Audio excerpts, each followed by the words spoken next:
बच्चों, कैसे हो आप लोग? आई होप आप सब बढ़िया होंगे और बढ़िया से अपनी तैयारियां कर रहे होंगे। आज की जो वीडियो है बच्चों, इस वीडियो में हम केस स्टडी के जो क्वेश्चंस होते हैं, बहुत इंपॉर्टेंट है। देखो, 8 मार्क्स के जो है ये क्वेश्चन आया करते हैं। कितने मार्क्स के आते हैं? 8 मार्क्स के आते हैं बेटा। केस स्टडी के आपके पास में दो क्वेश्चन आने वाले हैं आपके क्वेश्चन पेपर में, जहां पर आपको ये दो क्वेश्चन अगर आप सही सही कर लेते हो तो आपके जो 8 मार्क्स हैं वो बिल्कुल पक्के हो जाएंगे। और 8 मार्क्स का मतलब है कि जो आपका थ्योरी का पेपर है उसके 10% मार्क्स जो है यहाँ पर केस स्टडी वाले क्वेश्चंस लेकर के चले जाते हैं। तो अगर आपकी तैयारी बढ़िया रहेगी तो आप लोगों का जो है यहाँ पर 8 मार्क्स ये कहीं जाने वाले नहीं है। बहुत ही आसान क्वेश्चन आया करते हैं केस स्टडी में। और मैं तो ये कहता हूँ कि जो आप प्रेफरेंस रखते हो क्वेश्चंस को सॉल्व करने की, वहां पर अगर आप केस स्टडी वाले क्वेश्चंस को सबसे पहले रख लेंगे, सबसे पहली फर्स्ट प्रेफरेंस अगर आप इसे दे देंगे तो कोई दिक्कत नहीं है। ये बहुत ही अच्छा रहेगा आप लोगों के लिए, क्योंकि इजी क्वेश्चंस हैं।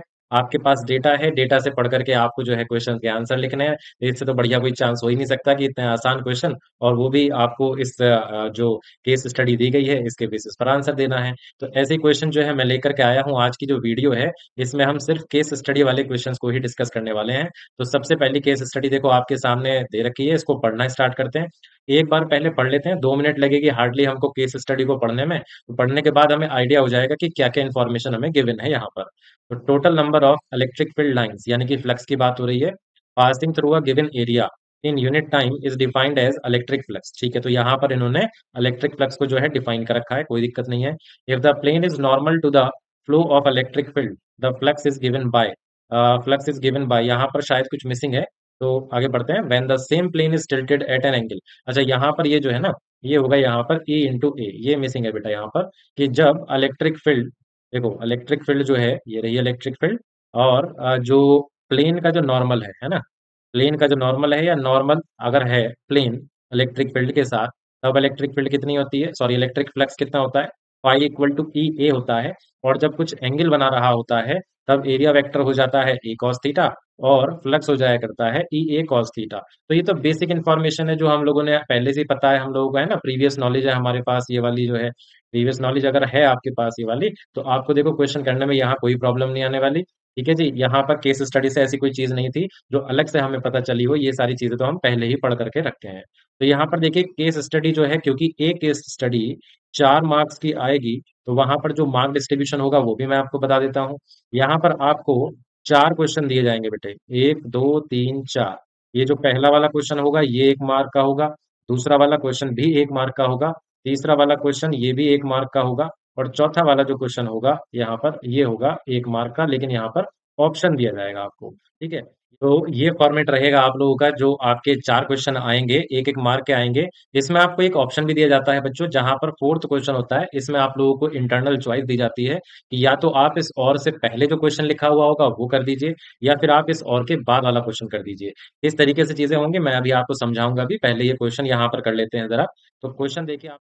If a unit positive charge is kept in air, आपने एक यूनिट पॉजिटिव चार्ज लिया है और उसको कहां पर रख दिया, एयर में रख दिया। आपसे पूछा जा रहा है what is total flux coming out of unit charge. तो यूनिट चार्ज से, ये चार्ज है, यूनिट चार्ज से कितना फ्लक्स आ रहा होगा, यानी कि कितनी फील्ड लाइंस जो है आ रही होंगी। तो देखिए ये आप पता लगा सकते हो यहाँ पर, अगर आप गॉस लॉ लगा देते हो। ठीक है जी, तो Q net upon epsilon not. Q net कितना हो जाएगा, यहाँ पर चार्ज की वैल्यू हो जाएगी जो आपको दे रखी है +1, यानी कि आपके पास आंसर आ जाएगा फाई इज इक्वल टू 1/एप्सिलॉन नॉट। इतना जो है फील्ड लाइंस आ रही होंगी, यानी कि यहाँ पर पहला वाला जो ऑप्शन है आपका सही हो जाएगा। देखो कितना आसान सा क्वेश्चन था। बिल्कुल ऐसे ही क्वेश्चन आया करते हैं केस स्टडी में आप लोगों को। सबसे पहले भी अगर आप ये कर लोगे ना ये वाले क्वेश्चन, तो भी कोई दिक्कत नहीं है, क्योंकि सारे क्वेश्चन बहुत ईजी होते हैं। What is the value of electric flux on a plane. एक प्लेन से इलेक्ट्रिक फ्लक्स कितना होगा ये पूछा जा रहा है। एरिया हमने लिख लिया। ऑन विच इलेक्ट्रिक फील्ड भी अपने को दे रखी है 2 volt per meter, crosses with an angle of, ये 30 डिग्री होगा बच्चों। ये क्या है, 30 डिग्री है।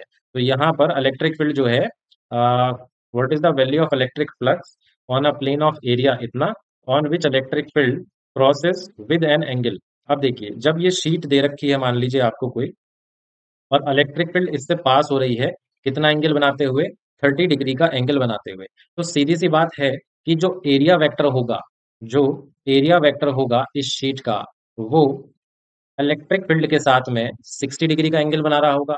यानी कि यहाँ पर आपको जो थीटा है वो 30 डिग्री ना होकर के 60 डिग्री है। ये चीज आपको बहुत ज्यादा ध्यान देनी है।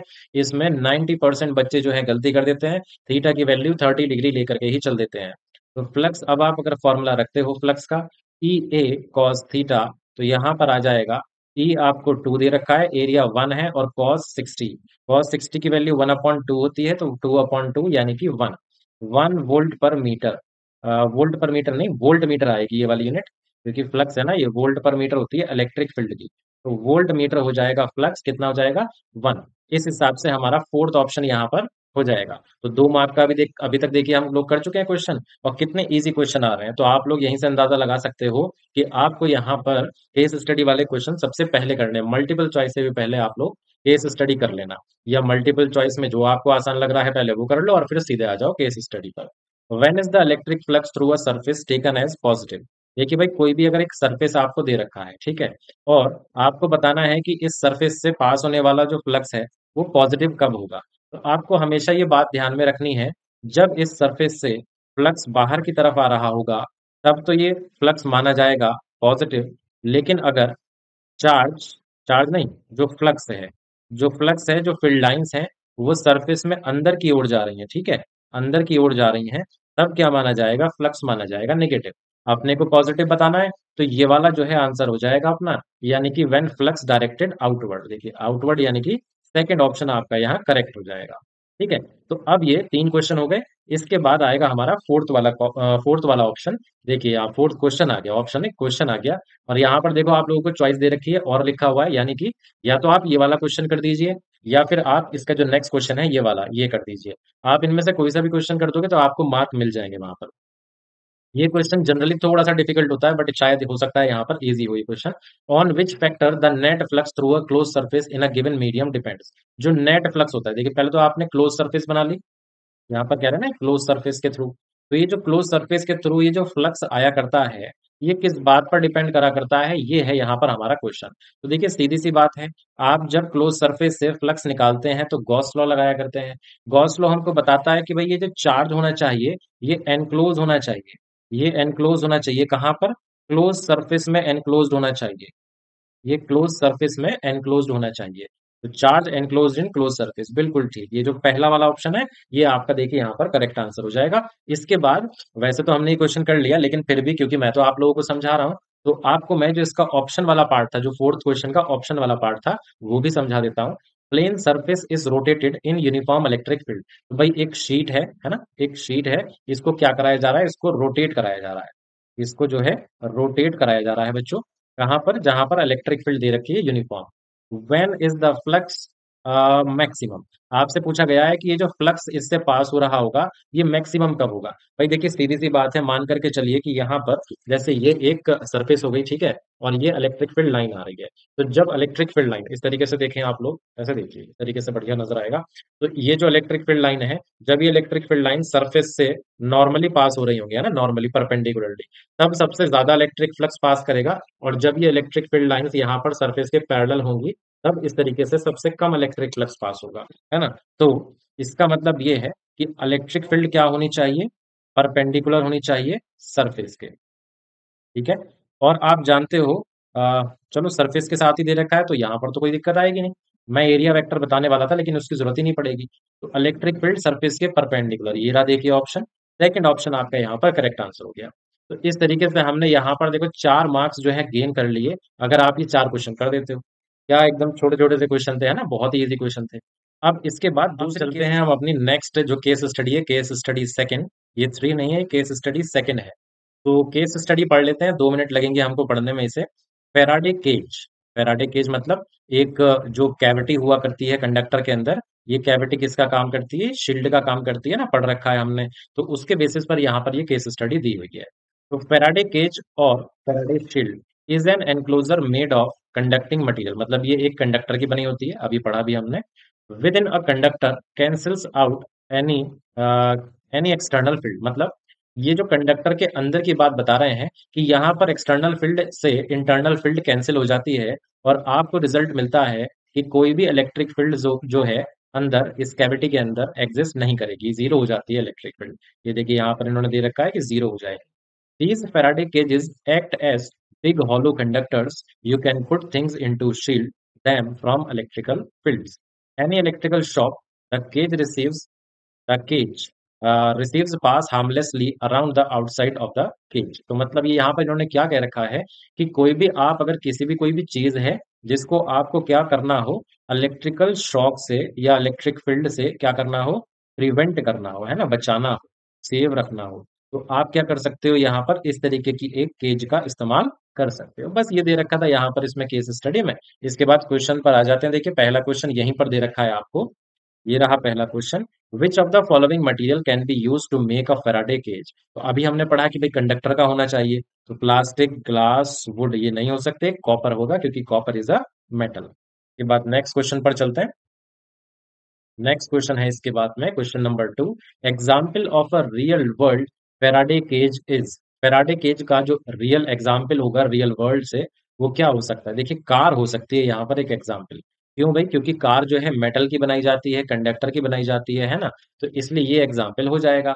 बाकी ये एग्जाम्पल नहीं हो पाएंगे क्योंकि किसी में भी इसमें जो हॉलो पार्ट रहा करता है वो हॉलो पार्ट यहाँ पर है ही नहीं।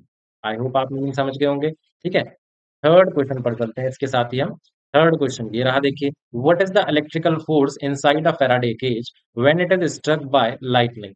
मतलब इलेक्ट्रिकल फोर्स फैराडे केज के अंदर कितनी होती है जब उस पर लाइटनिंग से हमला किया जाता है। स्ट्रक मतलब उस पर गिर पड़ती है, जो बिजली है वो गिर पड़ती है। तो द सेम एज लाइटनिंग गलत, हाफ ऑफ द लाइटनिंग गलत, जीरो यहाँ पर आंसर होगा बिल्कुल सही। इसका रीजन क्या है समझिए। जो केज है वो शील्ड का काम कर रही है, यानी कि वहां पर इलेक्ट्रिक फील्ड कितनी है, जीरो इलेक्ट्रिक फील्ड है। अगर इलेक्ट्रिक फील्ड जीरो हो गई तो फोर्स भी कितनी हो जाएगी बेटा, जीरो हो जाएगी। रीजन क्या है, फोर्स का फॉर्मूला होता है क्यू इंटू ई। भाई फोर्स भी जीरो हो गई, सिंपल सा लॉजिक था। नेक्स्ट क्वेश्चन पर चलते हैं, क्वेश्चन नंबर 4। ये भी यहीं दे रखा है क्वेश्चन, देखिए। और ये क्वेश्चन का देखिए ऑप्शन भी है आपके पास, ये और दिख रहा होगा यहाँ पर, तो इसका एक सब्स्टिट्यूट भी है। आप चाहें तो वो वाला क्वेश्चन यहाँ पर कर सकते हैं। If isolated point charge plus Q is placed inside Faraday cage. मान लीजिए ये एक फैराडे केज है, यहाँ पर आप ये क्या कह रहे हैं कि प्लस क्यू चार्ज आपने जो है यहाँ पर रख दिया। Its surface must have charge equal to. तो ये जो इसकी सरफेस है, देखिए ऐसा क्वेश्चन तो हमने कल भी किया था ना डिस्कस वीडियो लेक्चर में। ये जो इनर सरफेस होगी इसकी, यहाँ पर कितना चार्ज जो है एपियर होने लग जाएगा अगर पॉजिटिव चार्ज को आप केज के अंदर रख देते हो। तो देखिए यहाँ पर आपको उतना ही चार्ज दिखेगा लेकिन नेगेटिव साइन के साथ, क्योंकि अट्रैक्ट कर लेगा नेगेटिव चार्ज को। तो ये हो जाएगा इसका आंसर माइनस क्यू, यानी कि थर्ड ऑप्शन आपका करेक्ट आंसर हो जाएगा यहाँ पर। नेक्स्ट क्वेश्चन पर चलते हैं इसके बाद। ये इसका और वाला पार्ट है फोर्थ क्वेश्चन का। फोर्थ क्वेश्चन में आपको दो ऑप्शंस मिलते हैं कि या तो आप पहले वाला कर लो या आप बाद वाला कर लो। ऐसा नहीं है कि चार में कोई से एक चार कर लो, पांच पांच में से कोई से भी चार कर लो, ऐसा ऑप्शन नहीं आता है सीबीएसई में। सीबीएसई में ऑप्शन किस तरीके का आता है कि आपको जो फोर्थ ऑप्शन है उसमें से या तो आप पहले वाला कर सकते हो या फिर आप बाद वाला कर सकते हो। Point charge of 2 coulomb, 2 coulomb का पॉइंट चार्ज है, ठीक है जी, is placed at the centre of Faraday cage in the shape of cube. Cube के शेप की जो है फेराडे केज है। मैंने यहाँ पर उसका फेस बना लिया, फ्रंट फेस, तो ये स्क्वायर के जैसा आपको दिख रहा होगा। ये चार्ज यहाँ पर रखा हुआ है। अब इसका जो एज है क्यूब का वो है 9 centimetre. Find the number of field lines passing through the cube normally will be. तो इस क्या कहते हैं, ये जो फैराडे केज है या क्लोज सरफेस है, यहाँ से कितनी फील्ड लाइंस पास हो रही होंगी। भाई आप देखिए यहाँ पर एक काम कर सकते हो, Q by epsilon not formula लगा दो। चार्ज कितना है आपके पास, 2 कूलम है, और इंटू क्या जाएगा, 1/एप्सिलॉन नॉट आ जाएगा। 1/एप्सिलॉन नॉट आप जानते हो, वन वन कितना हुआ करता था, 113 हुआ करता था। पावर कितनी आ जाएगी, 12 आ जाएगी। इसको आप मल्टीप्लाई कर लो, 226 0 पॉइंट, और पावर कितनी आ जाएगी, यहाँ पर 12 आ जाएगी। अब इसको हम क्या लिख सकते हैं, इसको हम लिख सकते हैं 2.26 10 to the power 11। हम ये लिख सकते हैं इसको, है ना। देखिए नंबर तो आ गया हमारे पास 2.26, लेकिन ये पावर यहाँ पर जो है गलत मेंशन हो रखी है। पावर कितनी हो जाएगी, ये पावर हो जाएगी 11। ठीक है, तो एंटरिंग सरफेस या लीविंग सरफेस यहाँ से फिर हमें छांटना पड़ेगा। तो देखो चार्ज कैसा था, पॉजिटिव था। पॉजिटिव चार्ज से जो फ्लक्स होगा वो इस क्यूब से कहाँ आ रहा होगा, बाहर की तरफ आ रहा होगा, लीविंग सरफेस होगा, यानी कि थर्ड ऑप्शन जो है आपका करेक्ट हो जाएगा यहाँ पर। 2.26 पावर हो जाएगी यहाँ पर 11। ठीक है, इतना जो है फ्लक्स यहाँ से बाहर आ रहा होगा। अब इसके बाद आ गई हमारे थर्ड नंबर की केस स्टडी जो यहाँ पर है। ट्रीबो इलेक्ट्रिक सीरीज से रिलेटेड है। Treebo electric series is a list that ranks, अब इसे आप ट्राइबो इलेक्ट्रिक सीरीज कहो या ट्रीबो इलेक्ट्रिक सीरीज करो, कहो जैसे भी आप कहना चाहो कहो, कह सकते हो, मेरे को तो यहाँ समझाने से मतलब है, मैं समझा ही दे रहा हूँ। The triboelectric series is a list that ranks material according to their tendency to gain और लूज इलेक्ट्रॉन। तो इस सीरीज में क्या होता है भाई, इस सीरीज में ये होता है कि यहाँ पर कुछ मटेरियल रखे जाते हैं, उनमें से कुछ मटेरियल ऊपर आते हैं, कुछ मटेरियल नीचे आते हैं। जो मटेरियल ऊपर आते हैं उनकी टेंडेंसी होती है इलेक्ट्रॉन को लूज करने की, और जो नीचे आते हैं सीरीज में उनकी टेंडेंसी होती है इलेक्ट्रॉन्स को गेन करने की। क्योंकि इनके अंदर टेंडेंसी है लूज करने की, तो इन पर पॉजिटिव चार्ज आ जाता है। क्योंकि इनके अंदर टेंडेंसी होती है इलेक्ट्रॉन गेन करने की, तो इन पर निगेटिव चार्ज आ जाता है। समझ गए होंगे आप लोग। इसके बाद देखो आगे पढ़ना स्टार्ट करते हैं। The process of electron transfer is a result of two objects coming into contact with one another and then separating। मतलब आप क्या करते हैं, आप किन्हीं भी दो ऑब्जेक्ट को लेकर के आते हैं और इनको जो है रब कराते हैं एक दूसरे से, और फिर दोनों को क्या है अलग अलग रख देते हैं। तो एक पर उनमें से पॉजिटिव और दूसरे पर नेगेटिव चार्ज आ जाता है। इलेक्ट्रॉन्स के फ्लो की वजह से ऐसा होता है, यहाँ ये भी ध्यान रखिएगा। ठीक है, gain electrons and become negatively charge, ठीक है, ये भी हो जाएगा। And the other object will lose electron become positively charge, ये तो मैं बता ही चुका हूँ आप लोगों को, है ना। इसके बाद बस और तो कुछ इसमें खास दे ही नहीं रखा है, इसमें केस स्टडी में वही सब चीजें दे रखी हैं जो मैंने अभी आपको यहाँ पर ऐसे ही बता दी हैं। तो देखिए जैसे अगर मान लीजिए मैं आपको एक एग्जाम्पल से समझाऊं यहाँ पर, तो एक मान लो नाइलॉन है और दूसरा क्या है, कॉटन है। इन दोनों को हमने क्या किया, रब किया। इन दोनों को हमने रब किया और उसके बाद अलग अलग कर दिया, तो नाइलॉन पर क्या होगा, पॉजिटिव चार्ज आ जाएगा, और कॉटन पर क्या होगा, नेगेटिव चार्ज आ जाएगा। मेरे को कैसे पता चला भाई ये, मेरे को ऐसे पता चला ये, क्योंकि नाइलॉन देखो इस सीरीज में ऊपर आ रहा है और कॉटन इस सीरीज में नीचे आ रहा है। तो जो ऊपर लाई कर रहा है उस पर पॉजिटिव चार्ज आ जाएगा, वो लूज कर देगा इलेक्ट्रॉन्स को, और जो नीचे आ रहा है उस पर क्या होगा, नेगेटिव चार्ज आ जाएगा, वो इलेक्ट्रॉन्स को गेन कर लेगा। बहुत सिंपल सा कंसेप्ट है। ठीक है जी, तो ये होगी केस स्टडी की डिटेल इंफॉर्मेशन। अब हम चलते हैं अपने क्वेश्चंस पर सीधे। Question number 1, material in the upper position have tendency have more tendency आएगा यहाँ पर, more tendency to become positively charge. तो मोर या फिर आप कह सकते हो हाई कह सकते हो, बिल्कुल ठीक है, दूसरा वाला ऑप्शन सही हो जाएगा। तो जो अपर पोजीशन पर है उस लिस्ट में, उस पर क्या होती है, ज्यादा चांसेस होते हैं कि वो इलेक्ट्रॉन को लूज कर देगा। तो मोर या हाई जो भी आप लिखना चाहें यहाँ पर। पहला क्वेश्चन हो गया, एक नंबर मिल गया अपने को यहाँ पर। इसके बाद देखो दूसरा क्वेश्चन क्या है, name two material which do not have a strong tendency to give up और एक्सेप्ट इलेक्ट्रॉन्स। मतलब आपको बताना है कि ऐसे दो मटेरियल्स का नाम बताना है भाई, जिनमें ना तो टेंडेंसी हो इलेक्ट्रॉन्स को गिव अप का मतलब है लूज करने की, और ना ही टेंडेंसी हो इलेक्ट्रॉन्स को एक्सेप्ट करने की। यानी कि जो इस सीरीज में कहाँ लाई कर रहा होगा, मिड में कहीं लाई कर रहा होगा। जो वो सीरीज हमने पढ़ी थी, उस सीरीज के मिड में जो लाई कर रहा होगा, वो जो है यहाँ पर मटेरियल आपके सही आंसर बन जाएंगे इस वाले क्वेश्चन के। तो देखते हैं कौन सा था भाई, कैसे पता लगाएंगे। स्टील और वुड है मेरे ख्याल से जो मिड में लाई करता है, स्टील और वुड। आपके सामने यहाँ पर एक लिस्ट दे रखी है, देखो आप लोग यहाँ पर देख सकते हो। ये देखो एक मिनट में बताता हूँ अभी आपको, स्टील और वुड दिख रहा है, ये थोड़ा सा मिड वाले पोर्शन में लाई कर रहे हैं। अभी हम चेक कर लेते हैं कि कैट फर, सिल्क और कॉटन ये सब चीजें तो नहीं दे रखी हैं उस लिस्ट में। एक बार चेक कर लेते हैं। क्वेश्चन कहाँ गया अपना, ये रहा। तो हाँ कैट फर दे रखा है भाई, नाइलॉन, कैट फर। एक मिनट रुको, ये भी चेक करने पड़ेंगे फिर। नाइलॉन, नाइलॉन तो ऊपर चला गया, नाइलॉन तो ऊपर चला गया, कैट फर भी ऊपर चला गया है ना, देखो ये है तो, ये दे तो रखे हैं लेकिन ये थोड़ा सा ऊपर की तरफ शिफ्ट कर गए। ठीक है, तो इसलिए ये वाला तो नहीं हो पाएगा, ये वाला ज्यादा बेटर ऑप्शन बैठ रहा है अपना। एक बार और चेक कर लेते हैं, इबोनाइट नहीं होगा, और टेफ्लॉन वाला भी चेक कर लेते हैं। एक मिनट, इबोनाइट तो देखो नीचे आ गया, इबोनाइट ये तो आ गया नीचे, ये वाला ऑप्शन भी नहीं हो पाएगा। इसके बाद और क्या दे रखा था, हाँ ठीक है, टेफ्लॉन दे रखा था, टेफ्लॉन भी देखो सबसे नीचे आ रहा है, तो ये भी नहीं होगा। ठीक है भाई, तो नाइलॉन और कैट फर भी नहीं होगा, इबोनाइट वाला भी नहीं होगा, टेफ्लॉन वाला भी नहीं होगा। स्टील और वुड वाला जो है, यही इस लिस्ट में थोड़ा सबसे ज्यादा मिड में, मैं कह सकता हूँ मिड में, एग्जैक्ट तो नहीं आ रहे लेकिन सबसे ज्यादा मिड में लाई कर रहे हैं। तो यहाँ पर देखो ये केस स्टडी का जादू है। आप जो है जो डेटा दिया हुआ है उसको यूज करके जो है अपने क्वेश्चन का आंसर दे सकते हो। तो इस हिसाब से यहाँ पर स्टील और वुड, ये जो पेयर है ये पेयर बन जाएगा, जो ना तो जल्दी से इलेक्ट्रॉन्स को लूज करेगा, ना जल्दी से इलेक्ट्रॉन्स को गेन करेगा। सेकंड क्वेश्चन के बाद थर्ड क्वेश्चन पर चलते हैं। If a human air is rubbed with amber, how these will be charged. तो ह्यूमन हेयर और एम्बर की बात चल रही है। पहले चलते हैं एक बार टेबल पर, है ना? पहले चलते हैं एक बार टेबल पर।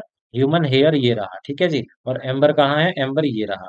जब आप इन दोनों को रब करोगे तो लिस्ट में ऊपर कौन लाई कर रहा है? ये लाई कर रहा है, तो इस पर पॉजिटिव चार्ज आ जाएगा, इस पर क्या आ जाएगा? नेगेटिव चार्ज आ जाएगा। अपने को आंसर पता चल गया, चलो मार्किंग कर देते हैं अब आंसर की। यहाँ पर देखो, बोथ पॉजिटिव ना, नेगेटिव नहीं। Hair will be positively charge and amber will be negatively charge, बिल्कुल ठीक। थर्ड ऑप्शन जो है अपना करेक्ट आंसर हो जाएगा यहाँ पर। ठीक है। इसके बाद अब देखो आप फोर्थ क्वेश्चन। और फोर्थ क्वेश्चन में मैं आपको देखो अभी तक बताते चले आ रहा हूँ, ये तीसरी वाली जो है हम केस स्टडी डिस्कस कर रहे हैं। फोर्थ क्वेश्चन जो है बेटा ऑप्शन वाला होता है, इसमें आपको या तो और वाले से, ये जो और दे रखा है, या तो आप इससे पहले वाला या फिर आप बाद वाला कोई सा एक कर सकते हो। दोनों में से जो भी आपको सही लग रहा हो कि हाँ ये आंसर तो बिल्कुल पक्का करेक्ट है। ठीक है जी। तो 4 नंबर इस तरीके से हो जाते हैं 4 क्वेश्चन के। Triboelectric charging is the process of electron transfer, बिल्कुल है। बिटवीन टू ऑब्जेक्ट्स, ठीक है जी। अच्छा, ये पूछ रहे हैं किस तरीके से इलेक्ट्रॉन्स ट्रांसफर होते हैं। तो हम बॉडीज को क्या करते थे? रब करते थे। रब करते थे यानी कि बाय कांटेक्ट। ऐसा कब हो पाएगा? जब हम बॉडीज को कांटेक्ट में लाएंगे, तो पहला वाला ऑप्शन सही हो जाएगा। ये पढ़ लेते हैं, विदाउट कांटेक्ट नहीं होगा। ठीक है जी, तो ये तो ऑप्शन गलत ही हो गए। तो पहला वाला ऑप्शन जो है यहाँ पर बिल्कुल करेक्ट आ जाएगा अपना। इसका फोर्थ का जो सेकंड वाला पार्ट है, मतलब ऑप्शन वाला जो क्वेश्चन है, उसको भी देख लेते हैं एक बार। Object with loses electron becomes, जो लूज करता है इलेक्ट्रॉन वो क्या हो जाता है? पॉजिटिवली चार्ज हो जाता है। और जो गेन करता है इलेक्ट्रॉन वो नेगेटिवली चार्ज हो जाता है। तो positive negative, positive negative, third option देखिए। कितना आसान क्वेश्चन है देखो, है ना? तो इस तरीके से जो है केस स्टडी के क्वेश्चन बहुत आसान आते हैं। बस हमको क्या करना है, थोड़ा सा केस स्टडी पर ध्यान से उसको पढ़ना है, और उसके बाद आपके 4 नंबर जो है पक्के हो जाते हैं। 4 और 4 8, 8 नंबर बच्चों बहुत होते हैं, मैं आप लोगों को पहले ही बता चुका हूँ। ये आपके 70 मार्क्स का जो पेपर आता है उसका ऑलमोस्ट 10 से 11% मार्क्स तो आपको केस स्टडी से ही मिल रहे हैं। तो आप इसको इग्नोर नहीं कर सकते, समझ गए? इसके बाद में देखते हैं और, हाँ एक और केस स्टडी दे रखी है देखो यहाँ पर। ये लास्ट केस स्टडी होगी हमारी, केस स्टडी नंबर 4 है ये बेटा। ठीक है जी। अच्छा, सरफेस चार्ज डेंसिटी तो सिग्मा पर बेस्ड है ये, जिसके लिए हमें ये पता होता है कि चार्ज अपॉन एरिया इसका फॉर्मूला होता है। सरफेस चार्ज डेंसिटी उसकी डेफिनेशन दे दी, चलो ठीक है। ये आ गया, देखो फॉर्मूला आ गया।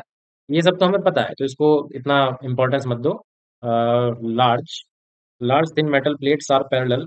अच्छा, यहाँ पर देखो दो मेटल की प्लेट्स आपको दे रखी है। यहाँ से जरूर क्वेश्चन बनाया होगा इन्होंने। ये फर्स्ट पार्ट है, ये सेकंड रीजन है, ये थर्ड रीजन है। पार्ट नहीं है, रीजन है। 3 रीजन आपको दे दिए, इस पर पॉजिटिव चार्ज है, इस पर नेगेटिव चार्ज है। मैंने इसी को ड्रॉ किया है, थोड़ा सा ये आपको हो सकता है समझ में ना आए, तो इससे आप लोग जो है समझ सकते हैं। उसके बाद में इनर, ठीक है, मैग्नीट्यूड देखो भैया, ये जो है सिग्मा का मैग्नीट्यूड इन्होंने दे रखा है यहाँ पर। ठीक है, सिग्मा का मैग्नीट्यूड दे रखा है, कितना है?